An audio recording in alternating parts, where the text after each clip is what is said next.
Hello and welcome to Thoughts Per Episode Classic Doctor Who. I've finally decided to do the BritBox thing so that I can finally watch Classic Doctor Who, because I've been watching New Doctor Who, as it airs, since I was, well, how old was I when it first aired? Like 9? I know some Classic Doctor Who episodes got lost to time, which is a shame. I know BritBox doesn't have some of the reconstructed animated episodes as well, which is also a shame, but I'm basically just going to watch whatever BritBox has, and I will list those episodes here, their titles and descriptions, so people know what they are. Hopefully there's not too many continuity gaps. If that does happen, I will look up the synopsis of the episodes, which no longer exist. Now, I'm starting with episode 1, season 1, so I know it's going to be rough. It's gonna look awful, it's gonna sound awful, and I've been warned by BritBox that it contains racial stereotypes. So, let's dive right in. Episode 1, An Unearthly Child. Two concerned school teachers follow a pupil home to meet her grandfather, the Doctor. I am immediately happy that I decided to do this. This is so interesting to me. As a lifelong Doctor Who fan, seeing the very first Doctor Who episode is just chef's kiss. Now, it's not my very first exposure to it. I've read a synopsis of the events which happen in, I would say, the first 4 or 5 main stories in the first season, because this is of course part 1 of 4 of the first story. So I knew the general plot, I knew how it would look, I've seen some clips, so I kind of knew how they would talk and act as well. And I did watch that documentary series they made about the actual creation of the show as well, so I know a lot of the background behind the filming too. But what I was struck by when I was watching this episode is how watchable it is. Like, don't get me wrong, it's definitely aged, but it's still interesting. Like, the dialogue is a little, old, beyond the obvious racial stereotype, which is unfortunately in there from something the Doctor says about the, Red Indians. There's also some subtler stuff, I would say, which isn't like offensive, but just kind of marks it as being a product of its time, in that, like, you've got the two teachers, the male one and the female one, and the female one is kind of like asking the male one's advice and following his lead and almost asking for permission. It's not as overt as I'm making it sound, but it is there, obviously. Again, it's not like an issue, it's just like a product of the time. But yeah, the Red Indian comment, that's my first yikes. We're gonna have a yikes meter. I think that's my first one. I took some notes of things that I found notable from 2022, both in terms of like the time frame of like when it was made, and also just Doctor Who lore. I noticed that Susan's listening to music on some sort of portable stereo device, which I'm not familiar with, I must admit, but there's no headphones or anything back then. She's literally just holding it up to her ear and doing a little jig, which is kind of cute. She's listening to a musician, and I didn't hear who their real name was, but she said their stage name was John Smith, and obviously my ears perked right up at that, because that's what the Doctor calls himself when he's going undercover in New Who, right? Obviously there's going to be a bunch of callbacks all the way back to the earliest episodes, but I don't know. I guess I wasn't on the lookout for them, and I was kind of surprised when I heard one. It's also notable that Susan is going to Coal Hill School, which is revisited in the Peter Capaldi and Clara Oswald days, but not really in any significant way like I thought it would be during the time that those episodes were airing. But hey, that's something we can talk about many thoughts per episodes from now when we get to New Who stuff. I like how one of the teachers was like, she doesn't even know how many shillings are in a pound, and I was like, oh, what, from like how things used to be? And I was like, wait, no, that's current, that's present day. And she says, oh, sorry, I thought we were on a decimal system, but that hasn't started yet. And at first I was like, okay, the decimal system, that's some weird sci-fi thing that she's talking about. But then the teacher mentions that she's talking about how it works in America, and that's obviously dollars and cents and stuff, and I realised, oh fuck, they actually correctly predicted. If that's what the decimal system is, that's like pounds and pence and stuff, right?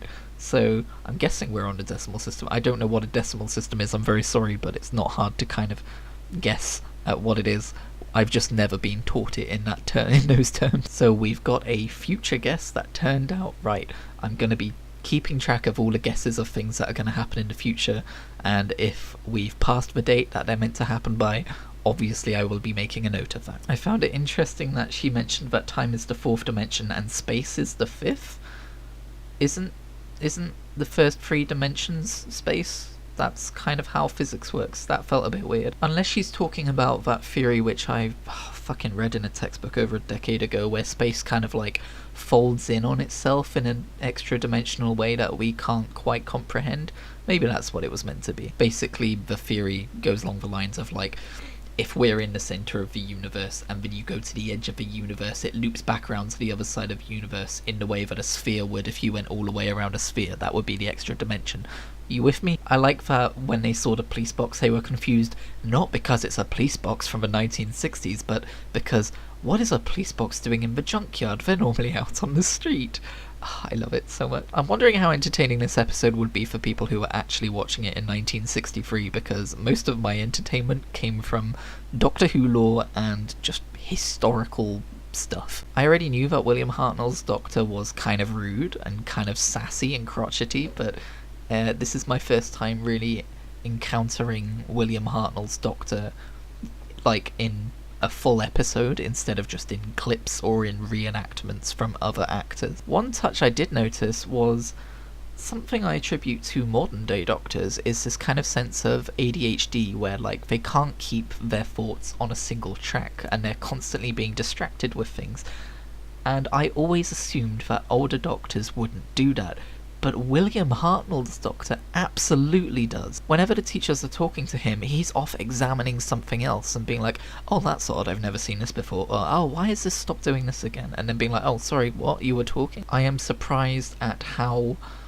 I want to say faithful to the original material it is, but in this case I'm talking about the original material as New Who, when obviously this is the original material, you know what I mean. I was also surprised to hear that Susan made up the name TARDIS, considering I'm pretty sure other Time Lords' TARDISes have always been referred to as such, but I suppose it's feasible that she made up the name and it was adopted and put into wider use within Time Lord society, or it's just an inconsistency that I shouldn't really care about because I know there's going to be loads of inconsistencies over the years. And finally, when the TARDIS was taking off, all of that stumbling around, I'm sorry, it wasn't convincing at all. My final takeaway from this episode is that I want to mention that my first ever experience with Doctor Who wasn't actually in the form of the Rose episode, episode 1 of New Who.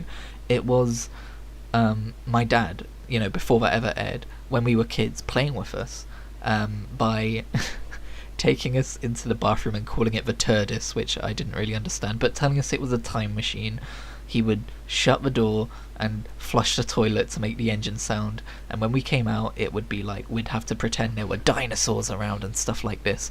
And I don't know, something about watching this first episode and seeing like the much decreased production value and the make-believe of a lot of it really took me back to those times when I was a kid, and I think there's something almost poetic about that, you know? Anyway, on to the next episode. An Unearthly Child Part 2, The Cave of Skulls. To the teacher's disbelief, the TARDIS transports them all back to the Stone Age. So this episode was slightly less enjoyable to watch, but purely for the reason that the arguing about the fire went on for just a little bit too long. At first I liked the concept. I was like, I get it, you know, the person who makes the fire becomes the chief leader, and they're having, I guess you could call it, political arguments over the importance of making the fire and how they know how to make the fire and all this stuff. And at first I was kind of impressed as well with the fact that they're not just like completely broken English sentences, they're actually speaking the way people in the Stone Age probably would. Like that's a common misconception in a lot of fictional media about the Stone Age, that cavemen talk like this, caveman make fire become chieftain, you know, stuff like that, when it's not like the most advanced speaking in the world, but they do have rudimentary sentences and stuff like that. I did appreciate that. I did like William Hartnell's line where he's looking at the yearometer, it's called, and he's going, 0? That's not right. I'm afraid this yearometer isn't calculating correctly. And it's like, guys, if you went to the Stone Age, the yearometer wouldn't be saying year 0. That would be, you know, when the Romans were a thing. Unless you're literally talking about the dawn of time, and then it wouldn't be the Stone Age, would it? But, you know, I guess Doctor Who is supposed to be a kids' show, so I guess the science in it isn't necessarily meant to be taken seriously, but, you know, I like to be pedantic. It's still a police box. Why isn't it changed? Dear, dear. Very disturbing. Oh, William Hartnell. I'm afraid you're never going to solve that problem. Not in your 13 regenerations. You know what? I haven't watched all of Classic Who. Maybe he does solve a problem at some point and it just breaks again. I don't know. This episode saw the advent of, I'm afraid I don't know the actress's name, but whoever acts for Susan, the art of acting has come a long way in the last 50, nearly 60 years. Yeah, that's right. 60th next year, innit? I did a video about that today. But nowadays we shun overacting. I guess they didn't back then, because my grandfather, you must find him! She's literally like screaming at the top of her lungs about finding her grandfather. And also the action scenes where there's like a scuffle and they're trying to save the Doctor from the cavemen, and like he goes to swing for her, but then like he stops and kind of looks at the camera because like William Hartnell hasn't said his line to stop him yet, and he stops halfway. It's all very old school. I guess this is the kind of thing that I need to be getting used to, right? Also, at one point, I'm pretty sure there was meant to be a tiger on screen, but the practical effect for the tiger was literally like a tiger skin rug and a guy on all fours crawling around beneath it. I'm not even exaggerating. I've heard of the rug monster, which comes later in the show, which is a literal rug on strings, kind of lifting and falling and chasing after people as they scream and run away. I'm looking forward to that. Wasn't expecting an actual tiger to be depicted as a rug monster. Oh yeah, one thing I found very distracting throughout this episode, the main chieftain caveman dude looks a lot like Pedro Pascal. I don't know if someone gave him a time machine and sent him back in time to to make this episode. Not saying Pedro Pascal looks like a caveman, by the way. I'm just saying, you know, never mind. I do wonder, you know, acting can run in a family. Maybe it was his, oh my god, would it be father or grandfather? How old is Pedro Pascal? I doubt it, though. Just an observation. But it is worth mentioning that Patrick Troughton's son is an actor, and he plays Alfred Pennyworth in Gotham, the series. So, you know, this stuff happens. Sorry, did I say Patrick Troughton? I meant John Pertwee. Was it John Pertwee or Patrick Troughton? I should know this. One of them. An Unearthly Child Part 3, The Forest of Fear. The Doctor and crew leave the TARDIS to explore their new surroundings, but danger awaits. That's not an entirely accurate synopsis. That's kind of weird. I guess a more accurate synopsis would be the Doctor and the crew are tied up and they must escape or be killed or something like that. I don't know. This episode didn't necessarily thrill me either. There was less arguing about making fire, but there was a lot more hysterical panicking. Mostly from the women. It feels like they were directed to do a lot of hysterical screaming because that's how women should react to these kinds of things, and, you know, according to a 1963 mindset. Again, don't worry that I'm just going to spend this entire series picking apart this series for things that were normal back in the day. It's something that sticks out to me, and it's something I want to mention because it sticks out to me, you know? Like, anyone who's watched old Who will understand what I mean when I say hysterical screaming. I'm not being like over the top there. It's literally them screaming at the top of their lungs. For instance, Barbara sees a dead boar and she reacts as if someone's just killed her child in front of her. And of course, along with her hysterical screaming, she has to huddle into I still don't know the name of a male teacher, but she has to huddle into him, who holds her close and is like, it's okay, Barbara, it's okay. And this happens again with Susan later. It's like they immediately have to go and seek the nearest strong, male, brave figure. It's so archaic. But, you know, again, 1963, huh? Doesn't seem very realistic to me, that's all I'm saying. That being said, the shriekish musical notes when these things happen, and the overreacting screaming, that was a really good sentence, Christian. I can see that lending itself to the kind of horror elements that would scare people when they watched this when they were younger. I've never seen Doctor Who as a particularly scary show, apart from the occasional episode where they do try to make it scary, like I forgot the name of it. The really good episode with David Tennant where he's stuck in the tram, and there's that knocking. That's a really good episode, and it's, you know, fairly scary. But in more of a classical horror sense, I can see this being scary because, you know, It's black and white, it's dark, you can't entirely tell what's going on. There's like sudden klaxons flaring when you see dead bodies, and there's people reacting like really over the top to try and, I guess, encourage you to react over the top as well to being scared. Obviously it's not scary from a modern day setting, but I get the kind of sense of horror that it could evoke back in the day, you know? So I think it's interesting. The most interesting thing about this episode is the Doctor's morality. At the start I thought, oh, you know, he's saying he's very sorry for getting them into this situation, he's saying he's afraid, he's making it clear that while he's not human, he's also, you know, not immune to these emotions. But it kind of all goes downhill from there, because when they're in the forest and they're trying to escape, the chief catches up to them and then gets promptly mauled by some sort of wild creature. In a modern day Doctor Who setting, obviously the Doctor would be the one to try and go back and, like, you know, make sure he's okay and all this stuff. In fact, I think in a modern Doctor Who setting it probably wouldn't have gone this way to begin with, right? But in this episode it's Barbara who's like, oh, we have to go back and help him and stuff like this, and Susan agrees, and the Doctor's just like, they're talking madness. Because after all, they're less intelligent, and why would anyone want to help unintelligent savages, right? I'm looking forward to seeing how the Doctor's empathy evolves as the series goes on.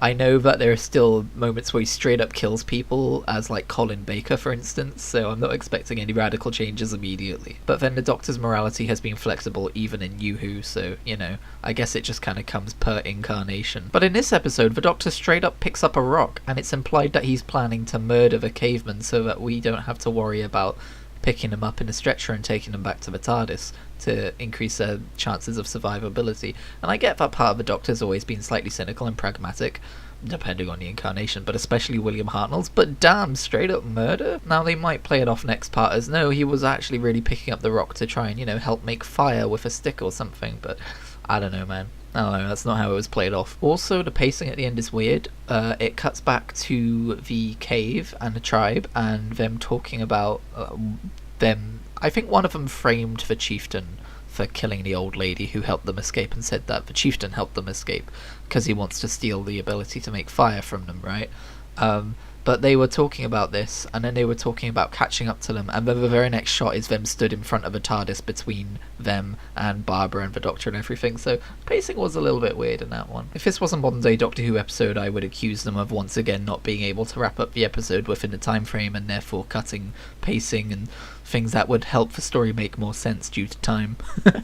You know, but we've got 80 minutes per story instead of 45 minutes here, cut up into 4 parts, so that's not necessarily the case. Maybe they were running out of film, maybe that's the reason. An Unearthly Child Part 4, The Firemaker. In the hope of gaining freedom, the Doctor shows Zar how to make fire. This is maybe the most watchable of all of the Caveman episodes, because of Zar's inner conflict of, wait, hang on, but they you know, they healed me.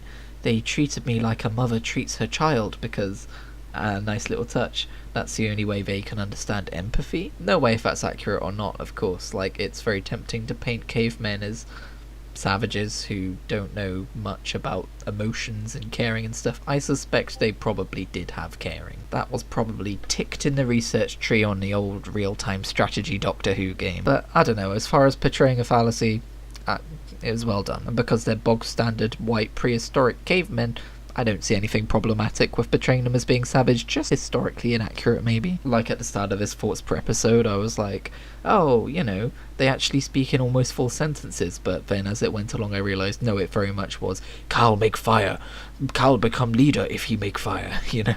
They certainly weren't rewriting the notion of prehistoric tribalism, I guess. Anyway, I thought it was interesting, or maybe predictable, how Zar became selfish after they made fire for him. He's like, no, you can't fucking leave, you gotta stay here, I need you to make fire for me. And at one point they tell him that the people who make fire in their quote-unquote tribe are actually the least important people of all in their society. Because, of course, in our society everyone can make fire, although obviously it doesn't quite translate to that particular way of thinking. When they kept talking about the old woman at the start of the episode, like, drive him out, he killed the old woman, and they talk about her at length, I'm thinking, does the old woman not have a name? For a second I was wondering if they just didn't have names in general, but then I realised that obviously you have Zar and you have Cal and stuff like that. Just the old woman, for some reason, she's just called the old woman. Now in my headcanon, I like to think that that's just because they had a word or a name which just meant old woman, and therefore the TARDIS translated it to be old woman, but obviously I don't think that was the writer's intention. I liked the little murder mystery at the start of the episode regarding the old woman, by the way. First of all, they're like, you must have killed the old woman, to the Doctor, and he's like, he's got the rock which they're all calling a knife, and he's like, but there is no blood on this knife. I tell you what though, it's a very good knife. And Cal's like, it's not better than my knife. And the Doctor's like, yes it is, show me your knife then. And he shows the Doctor his knife, and the Doctor's like, his knife has blood on it, he killed the old woman. I don't know if that would hold up in a modern day court of law, but you know, it was clever, it worked. Their plan to escape the cave, by the way, by faking their deaths, was a little weird. They literally realised that they could put skulls on sticks and leave them around a fire with piles of meat to try and make it seem like the fire had killed them.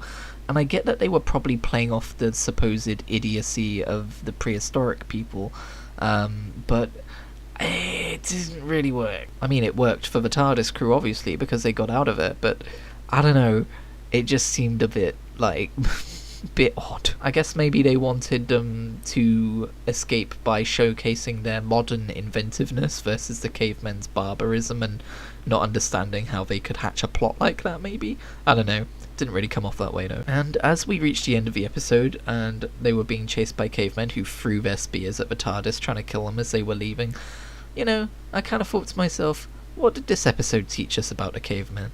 Did it teach us that they too are capable of empathy? No, not really. This entire thing was just about them escaping. It was kind of sad, really. They didn't stop and have like a moral message about, the cavemen weren't all bad. They literally go, he came back and healed me? Like a mother would care for its child? They cared for me like that? That makes me feel conflicted. However, I am going to force them to stay here for the rest of their lives and kill them if they leave.